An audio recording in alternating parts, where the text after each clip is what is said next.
ഇത് വിയറ്റ്നാം ഹാനോയിലെ ഞങ്ങളുടെ first day ആണ്. ഹാനോയിലെത്തിയിട്ട് ഞങ്ങൾ ആദ്യം നേരെ പോയത് ഓൾഡ് സ്ട്രീറ്റ് ക്വാർട്ടറിലാണ്. അവിടെയാണ് നമ്മുടെ സ്റ്റേ ഒക്കെ ബുക്ക് ചെയ്തിരുന്നത്. റൂമിലെത്തി ഒന്ന് ഫ്രഷപ്പ് ആയിട്ട് ആദ്യം ഞങ്ങൾ പോയത് ഒരു വാട്ടർ പപ്പറ്റ് ഷോ കാണാനാണ്. ഇതിൻ്റെ ടിക്കറ്റ് ഞങ്ങൾ അഗോഡ വഴി പ്രീ ബുക്ക് ചെയ്തിട്ടാണ് പോയത്. പിന്നെ അവിടെ ചെന്ന് ഞങ്ങൾ പാസ്സൊക്കെ കാണിച്ച് ഉള്ളിലേക്ക് കയറിയപ്പോഴത്തേനും ഓൾറെഡി അവിടെ ഷോ സ്റ്റാർട്ട് ചെയ്തിട്ടുണ്ടായിരുന്നു. ഈ വാട്ടർ പപ്പറ്റ് ഷോ മൊത്തത്തിൽ അവരുടെ അഗ്രികൾച്ചർ റിലേറ്റഡ് ആയിട്ടുള്ള കൾച്ചറും ഹിസ്റ്ററിയും ട്രഡീഷനുമാണ് കാണിക്കുന്നത്. ആദ്യം കണ്ടപ്പോൾ ഒന്നും മനസ്സിലായില്ലെങ്കിലും നമുക്ക് മനസ്സിലാവാൻ വേണ്ടിയിട്ട് അവർ രണ്ട് സൈഡിലായിട്ട് 2 സ്ക്രീൻ വെച്ചിട്ടുണ്ട്. ആ സ്ക്രീനിൽ ഒരേ സമയം അവർ ഇംഗ്ലീഷിലും വിയറ്റ്നാമിലും അവരുടെ സ്റ്റോറി ലൈൻ കാണിക്കുന്നുണ്ട്. എല്ലാം ഓക്കെ ആയിരുന്നു ഈ 2 പേര് സ്റ്റേജിലേക്ക് വരുന്നവരെ. ഇവർ വന്നതിന് ശേഷം പിന്നെ ഒന്നും മനസ്സിലാവുന്നുണ്ടായിരുന്നില്ല. ഒന്നാമതേ അവർ വിയറ്റ്നാമിയിലാണ് സംസാരിക്കുന്നത്. അതിൻ്റെ സബ് ടൈറ്റിലൊന്നും അവർ വലുതായിട്ട് കൊടുത്തിട്ടും ഉണ്ടായിരുന്നില്ല. അതുകൊണ്ട് പിന്നെ ബോറടിക്കാൻ തുടങ്ങിയതുകൊണ്ട് ഞങ്ങൾ അവിടെ നിന്ന് ഇറങ്ങി. അതിൻ്റെ സൈഡിലായിട്ടാണ് ഈ കാണുന്ന ഹൊയാൻ കീം ലേക്ക്. ഇതിൻ്റെ പ്രൊനൗൺസിയേഷൻ ഇങ്ങനെയാണെന്ന് അറിയില്ല, അതുകൊണ്ട് ഞാൻ ഇവിടെ സ്പെല്ലിംഗ് എഴുതി കാണിക്കാം. ഭയങ്കര റിലാക്സ്ഡ് ആയിട്ട് ഇരിക്കാനും അല്ലെങ്കിൽ ഒരു ഈവനിങ് വാക്കിനൊക്കെ പറ്റിയൊരു സ്ഥലമാണ്. അവിടുത്തെ കാഴ്ചകളൊക്കെ കണ്ടിട്ട് ഞങ്ങൾ നേരെ പോയത് ഈ കാണുന്ന ട്രെയിൻ സ്ട്രീറ്റിലേക്കാണ്. ഈ ട്രെയിൻ സ്ട്രീറ്റിൻ്റെ 2 സൈഡും കഫേസൊക്കെയാണ്. അതുകൊണ്ട് തന്നെ നമ്മൾ എന്തെങ്കിലും അവിടെ നിന്ന് മേടിക്കാണ്ട് നമ്മളൊന്ന് റിലാക്സ് ചെയ്യാനോ അവിടെ നിന്ന് ഇരിക്കാനോ അവർ സമ്മതിക്കത്തില്ല. ഇനി എങ്ങാനും ഒന്ന് ഇരുന്ന് പോയാൽ നമ്മൾ അപ്പം തന്നെ അവർ ഗെറ്റ് ഔട്ട് അടിക്കും. അത് കഴിഞ്ഞിട്ട് പിന്നെ ഞങ്ങൾ പോയത് ഒരു നൈറ്റ് സിറ്റി ടൂറിന് വേണ്ടിയിട്ടാണ്. ഈ കാണുന്ന ഹോപ്പ് ഓൺ ബസ്സിലാണ് അവർ നമ്മളെ സിറ്റി ടൂർ കാണിക്കാൻ കൊണ്ടുപോകുന്നത്. ഇതിൽ കയറുമ്പോൾ തന്നെ അവർ നമുക്കൊരു ഹെഡ്സെറ്റ് തരും. ആ ഹെഡ്സെറ്റ് ഈ ബസ്സിൽ ഒരു സ്പീക്കറുണ്ട്. ആ സ്പീക്കറിൽ കണക്ട് ചെയ്തിട്ട് അവർ നമ്മൾ എവിടേക്കാണ് കൊണ്ടുപോകുന്നതെന്നുള്ളത് നമുക്ക് അതുവഴി കേൾക്കാൻ പറ്റും. പക്ഷേ ഒരു പ്രശ്നം എന്താണെന്ന് വെച്ച് കഴിഞ്ഞാൽ അവരത് വിയറ്റ്നാമിയിലായിരിക്കും പറയുന്നത്. നമുക്ക് ഇംഗ്ലീഷിലേക്ക് ട്രാൻസ്ലേറ്റ് ചെയ്യാൻ പറ്റുമെന്നാണ് പറയുന്നത്, പക്ഷേ എനിക്കത് പറ്റിയില്ല. അതുകൊണ്ട് പിന്നെ ഹെഡ്സെറ്റ് യൂസ് ചെയ്യാൻ ഞാൻ പോയില്ല. ഈ റൈഡിൽ അവർ അവിടുത്തെ പോപ്പുലർ ആയിട്ടുള്ള കുറച്ച് ഫേമസ് ആയിട്ടുള്ള പ്ലേസസ് ഒക്കെ ഇങ്ങനെ കാണിക്കും. Like temple of literature, museums. നമുക്ക് ഇറങ്ങാനൊന്നും പറ്റത്തൊന്നുമില്ല, പക്ഷേ നമ്മളെ ഇങ്ങനെ ലൈറ്റൊക്കെ കാണിച്ച് ഈ പ്ലേസസൊക്കെ കാണിച്ച് അവരിങ്ങനെ കൊണ്ടുപോകും. ട്രാവൽ ചെയ്തതിൻ്റെ ക്ഷീണവും പിന്നെ അതേപോലെ വണ്ടീൻ്റെ മേളിലിരുന്ന് കാറ്റൊക്കെ അടിച്ചപ്പോഴത്തേനും നല്ല ഉറക്കം വരാൻ തുടങ്ങി. റൈഡൊക്കെ കഴിഞ്ഞ് ഞങ്ങളെ കയറിയെടുത്തതിന് അവർ നിങ്ങളെ തിരിച്ചുകൊണ്ട് ഡ്രോപ്പ് ചെയ്തു. പിന്നെ അത് കഴിഞ്ഞ് അവിടെ ഇറങ്ങിയപ്പോഴത് ഈ ബ്രിഡ്ജ് കണ്ടത്. പിന്നെ ഈ ബ്രിഡ്ജിൻ്റെ ഭംഗിയൊക്കെ കണ്ടിട്ട് ഡേ 1 അങ്ങനെ അവസാനിച്ചു. അങ്ങനെ ഡേ 2 ഈ കാണുന്ന ലിമോസിലാണ് ഞങ്ങളുടെ യാത്ര. സെക്കൻഡ് ഡേ ഞങ്ങൾ പോയത് ഹാലോങ് ബേ എന്ന് പറയുന്ന സ്ഥലത്തേക്കാണ്. നമ്മുടെ കൂടെ ഒരു ഇംഗ്ലീഷ് സ്പീക്കിംഗ് ഗൈഡും ഉണ്ടായിരുന്നു. ഓൾക്കോട്ട സ്ട്രീറ്റിൽ നിന്ന് ഏതാണ്ട് ഒരു 1.5 മണിക്കൂർ ട്രാവലുണ്ട് ഈ പറഞ്ഞ സ്ഥലത്തേക്ക്. സിറ്റി സൈഡിൽ നിന്നൊക്കെ മാറി കുറച്ച് ഉള്ളിലോട്ടാണ് ഈ സ്ഥലം വരുന്നത്. ആൻഡ് നമ്മൾ പോകുന്ന വഴിക്ക് ഒരു പേൾ ഫാക്ടറിയിൽ ഇറങ്ങിയിട്ടുണ്ടായിരുന്നു. ഐറ്റിനറിയൊക്കെ പ്രിപ്പയർ ചെയ്യുന്ന സമയത്ത് നമുക്ക് അത്ര ഇൻട്രസ്റ്റ് ഇല്ലായിരുന്നു ഈ സ്ഥലം കാണാനായിട്ട്. പക്ഷേ ഗൈസ്, നല്ല അടിപൊളി സ്ഥലമാണ്, നല്ല ഭംഗിയാണ് കാണാനായിട്ട്. ആ പേൾ കളക്ട് ചെയ്യുന്ന സ്റ്റെപ്സൊക്കെ എങ്ങനെയാണെന്ന് അവർ നമ്മൾ കാണിച്ചു തരുന്നുണ്ടായിരുന്നു. അതേപോലെ അതിൻ്റെ പ്രോസസ്സൊക്കെ നമുക്ക് ഒരു ഗൈഡ് എക്സ്പ്ലെയിൻ ചെയ്ത് തരുന്നുണ്ടായിരുന്നു. അത് കഴിഞ്ഞ് ഞങ്ങൾ നേരെ അവർ കൊണ്ടുപോയത് പേൾ കളക്ഷൻസ് കാണാനാണ്. അങ്ങനെ ഞങ്ങൾ കൊണ്ടുപോയത് ഈ ഒരു വലിയൊരു ഷോറൂമിലേക്കാണ്. പേൾസ് വെച്ചിട്ട് ഉണ്ടാക്കാൻ പറ്റുന്ന രീതിക്കുള്ള എല്ലാ ജുവൽസും ഇവിടെ അവൈലബിൾ ആണ്. അത് കഴിഞ്ഞിട്ട് അവിടെ തന്നെ ഫസ്റ്റ് ഫ്ലോറിൽ ഈ സിൽക്ക് വോംസിൻ്റെ നിന്ന് എടുക്കുന്ന ത്രെഡ്സ് പല ഫാംസിലായിട്ട് അവരവിടെ ഡിസ്പ്ലേ ചെയ്ത് വെച്ചിട്ടുണ്ട്. അതിൽ തന്നെ അവിടെ ഒരു സൊവനിയർ ഷോപ്പും അവൈലബിൾ ആണ്.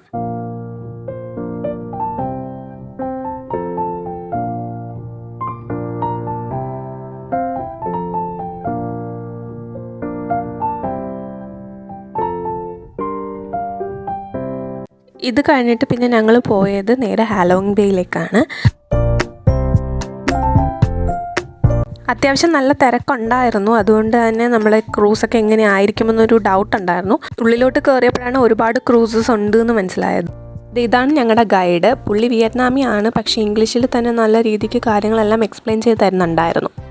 ഈ കാണുന്ന ക്രൂസിലാണ് ഞങ്ങളുടെ ഹാലോങ് ബേയിലേക്കുള്ള യാത്ര സ്റ്റാർട്ട് ചെയ്തത്. ഒരു 3 ഫ്ലോർ വരുന്ന ഒരു ക്രൂസാണിത്. ആരുടെ പേരിലാണോ നമ്മൾ ഈ പാക്കേജ് ബുക്ക് ചെയ്തത് അവരുടെ പേര് ടേബിളിൽ റിസർവേഷൻ പോലെ വെച്ചിട്ടുണ്ടായിരിക്കും. നമ്മൾ അസൈൻ ചെയ്തേക്കുന്ന ടേബിളിൽ വേണം ഇരിക്കാനായിട്ട്. നമ്മൾ സീറ്റിലേക്കൊന്ന് സെറ്റിൽ ആയതിനു ശേഷം ഈ കാണുന്ന പുള്ളി നമ്മൾ അന്നത്തെ ദിവസം എന്തൊക്കെയാണ് ചെയ്യാൻ പോകുന്നത്, എന്തൊക്കെ ആക്ടിവിറ്റീസാണ് ചെയ്യാൻ പോകുന്നത് എന്നൊരു ഡീറ്റെയിലിംഗ് ആണ് ഈ തന്നുകൊണ്ടിരിക്കുന്നത്. ആദ്യം ഫുഡ് കഴിച്ച് സെറ്റിൽ ആയതിനു ശേഷമാണ് ബാക്കി ആക്ടിവിറ്റീസൊക്കെ നമ്മൾ സ്റ്റാർട്ട് ചെയ്യാൻ പോകുന്നത്. വെജും നോൺ വെജും ആയിട്ട് ഒരുപാട് ഓപ്ഷൻസ് അവിടെ ഉണ്ടായിരുന്നു.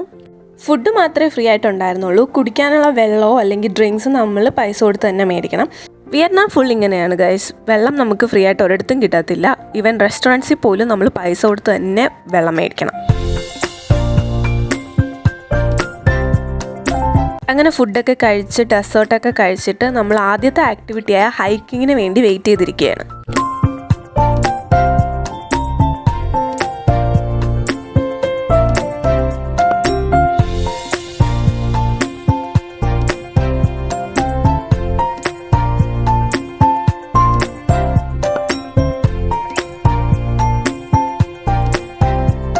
ഹൈക്കിങ്ങിൽ നമ്മളെ ഒരു പോയിന്റിൽ ഇവർ ഇറക്കി വിട്ടിട്ട് വേറൊരു പോയിന്റിലാണ് ഇവർ നമ്മളെ വെയിറ്റ് ചെയ്ത് നിൽക്കുന്നത്.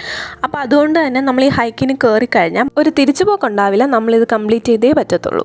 ഹൈക്കിംഗ് എന്ന് പറഞ്ഞു കഴിഞ്ഞാൽ ഒരു കേവിനകത്തൂടെ 500 സ്റ്റെപ്സ് അപ്പ് ആൻഡ് ഡൗൺ കയറി ഇറങ്ങാനുള്ളതാണ്.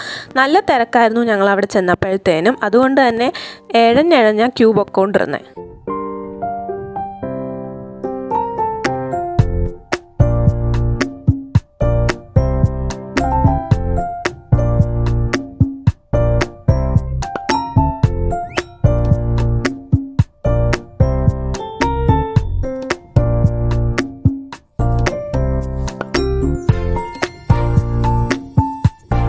അങ്ങനെ നമ്മളവിടെ ഹൈക്കിംഗ് ഒക്കെ കഴിഞ്ഞ് തിരിച്ച് പോയിന്റിലേക്ക് എത്തി. ഇനി അടുത്ത ആക്ടിവിറ്റി വേറൊരു ലൊക്കേഷനിലാണ്. അപ്പം നമ്മൾ ഇവിടുന്ന് നേരെ ആ ലൊക്കേഷനിലേക്ക് പോയിട്ട് അവിടെ ബാംബു ബോട്ടിംഗ് അല്ലെങ്കിൽ കയാക്കിംഗ് ഇതിൽ ഏതെങ്കിലും ഒരു ഓപ്ഷൻ നമുക്ക് ചൂസ് ചെയ്യാം. ഞാൻ ബാംബു ബോട്ടിംഗ് ആണ് ചൂസ് ചെയ്തത്, കാരണം കുഞ്ഞുള്ളതുകൊണ്ട്. ഒരു 20 മിനിറ്റ്സ് ആണ് ഈ ബോട്ട് റൈഡിങ്ങിന് ടൈം വരുന്നത്. ഈ ഒരു കേവ് പോലത്തെ സ്ഥലത്തു നിന്ന് ഉള്ളിലോട്ട് കയറുമ്പോഴത്തേന് ഭയങ്കര കാം പീസ് ആയിട്ടുള്ളൊരു അറ്റ്മോസ്ഫിയർ ആണ്.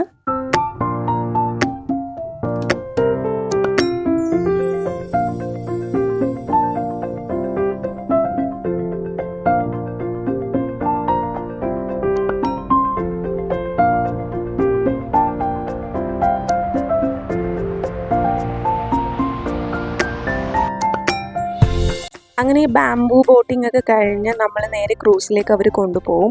ആ ക്രൂസിൽ നിന്ന് നമ്മൾ അടുത്ത ഡെസ്റ്റിനേഷനിലേക്ക് പോവുകയാണ്. അടുത്ത ഡെസ്റ്റിനേഷൻ എന്ന് പറഞ്ഞു കഴിഞ്ഞാൽ ഒരു ഐലൻഡ് ബീച്ചാണ്. ആ ബീച്ചിൽ നമുക്ക് കുറച്ച് നേരം ടൈം സ്പെൻഡ് ചെയ്യാം. അറൗണ്ട് ഒരു 45 മിനിറ്റ്സ് ആണ് അവർ പറയുന്ന ടൈം. നമ്മൾ ആ ബീച്ച് ഐലൻഡിൽ ചെന്ന് ഇറങ്ങുമ്പോൾ കാണുന്ന ആദ്യത്തെ കാഴ്ച ഈ ഒരു ഗെയിമാണ്. ഇതൊരു ഫെദറും അതിൻ്റെ താഴെ ഒരു വെയിറ്റ് ഉള്ളൊരു സാധനവും കൂടെ വെച്ചിട്ട് അവരിങ്ങനെ കിക്ക് ചെയ്ത് കളിക്കുന്നതാണ്, ഫുട്ബോൾ പോലെ. പക്ഷേ അത് കാണാൻ തന്നെ ഒരു നല്ല രസം ഉണ്ടായിരുന്നു.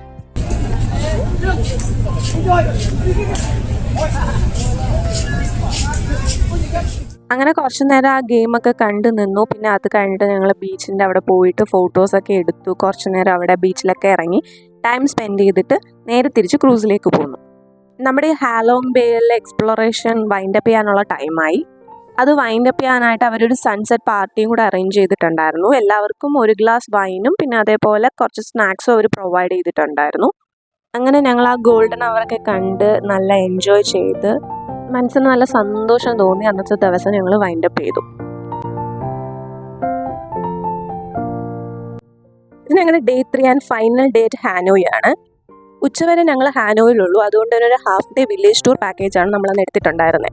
ഈ കാണുന്ന പുള്ളിയാണ് നമ്മളെ വില്ലേജ് ടൂറിന് കൊണ്ടുപോകുന്നത്. പുള്ളി ലേറ്റ് ആയതിൻ്റെ എക്സ്പ്ലനേഷനൊക്കെയാണ് അവിടെ നടത്തിക്കൊണ്ടിരിക്കുന്നത്. ആദ്യം നമ്മൾ പോകുന്നത് ഒരു ഹാറ്റ് മേക്കിംഗ് വില്ലേജിലേക്കാണ്. നമ്മൾ സ്റ്റേ ചെയ്ത സ്ഥലത്ത് നിന്ന് ഒരു 1 hour ഉണ്ട് ഈ വില്ലേജിലേക്ക് ട്രാവൽ. ഇവിടെ ലോട്ടസ് സീഡിന് ഭയങ്കര ഡിമാൻഡാണ്. സോ അവിടെ ഇടയ്ക്ക് പോർഷൻസിലൊക്കെ നമുക്ക് ലോട്ടസ് ഒക്കെ നിൽക്കുന്നത് കാണാൻ പറ്റും. അങ്ങനെ ഞങ്ങൾ ഇതാ ഹാറ്റ് മേക്കിംഗ് വില്ലേജിലേക്ക് എത്തി.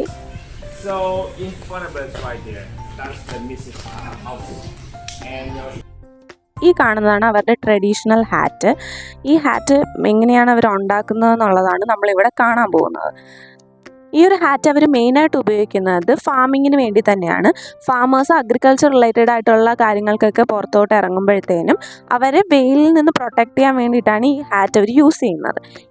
ഈ ഹാറ്റിൻ്റെ മെയിൻ ഉപയോഗം എന്താണെന്ന് വെച്ച് കഴിഞ്ഞാൽ ഇത് പാം ലീവ്സും അതേപോലെ ബാമ്പു കൊണ്ട് ഉണ്ടാക്കുന്നതുകൊണ്ട് ഹീറ്റിൽ നിന്ന് നല്ല പ്രൊട്ടക്ഷൻ ആയിരിക്കും. ഈ കഴുത്തിൻ്റെ ഭാഗം, ഫേസ് ഒട്ടും വെയിലടിക്കാത്ത രീതിക്കാണ് ഈ ഒരു ഹാറ്റ് അവരുണ്ടാക്കുന്നത്. എന്ത് രസമായിട്ടാണെന്നറിയോ അവർ ഇതുണ്ടാക്കുന്നത്. ഓരോ സ്റ്റെപ്പ് ബൈ സ്റ്റെപ്പായിട്ട് അവർ നമുക്കൊരു കാണിച്ചു തരുന്നുണ്ട്.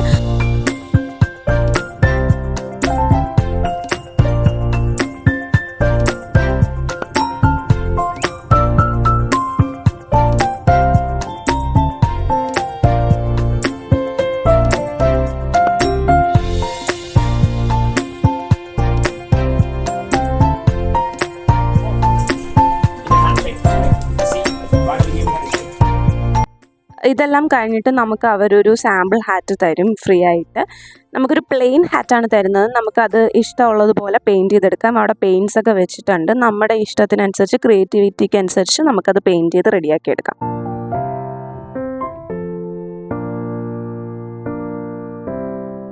ഇതെല്ലാം കഴിഞ്ഞ് നമ്മൾ അടുത്തത് പോയത് ഇൻസെൻസ് വില്ലേജിലേക്കാണ്. വിയറ്റ്നാമീസിന് ചന്ദനത്തിരി ഭയങ്കര ഇമ്പോർട്ടൻ്റ് ആണ്. അപ്പം നമ്മൾ അവരുടെ ആ ചന്ദനത്തിരി ഉണ്ടാക്കുന്ന ഫാക്ടറിയിലാണ് ഇപ്പോൾ നിൽക്കുന്നത്.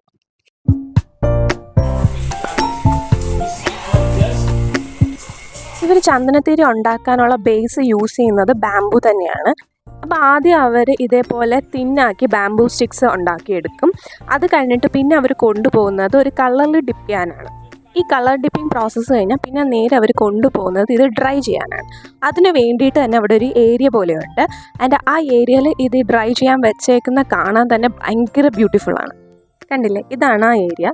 ഇതിൽ പല കളറിലായിട്ട് അവരിങ്ങനെ ഫ്ലവേഴ്സ് വെച്ചേക്കുന്ന പോലെ ഇത് ഡ്രൈ ചെയ്യാനായിട്ട് വെച്ചിട്ട് ഒരു ഫോട്ടോഗ്രാഫിക് പോയിന്റ് പോലെ തന്നെയാണ് അവരിത് ഡിസ്പ്ലേ ചെയ്ത് വെച്ചേക്കുന്നത്. അതുകൊണ്ട് തന്നെ നമുക്ക് അവിടെ ഫോട്ടോസ് എടുക്കാനൊക്കെ പെർമിഷൻ ഉണ്ട്. ഇതിൻ്റെ ഇടയ്ക്ക് കുറേ ലാഡേഴ്സ് വെച്ചിട്ടുണ്ട്. അപ്പോൾ നമുക്ക് ആ ലാഡേഴ്സിൽ കയറി നിന്ന് തന്നെ ഒരു ഏരിയൽ വ്യൂ പോലെ അതിൻ്റെ ഫോട്ടോസൊക്കെ എടുക്കാൻ പറ്റും.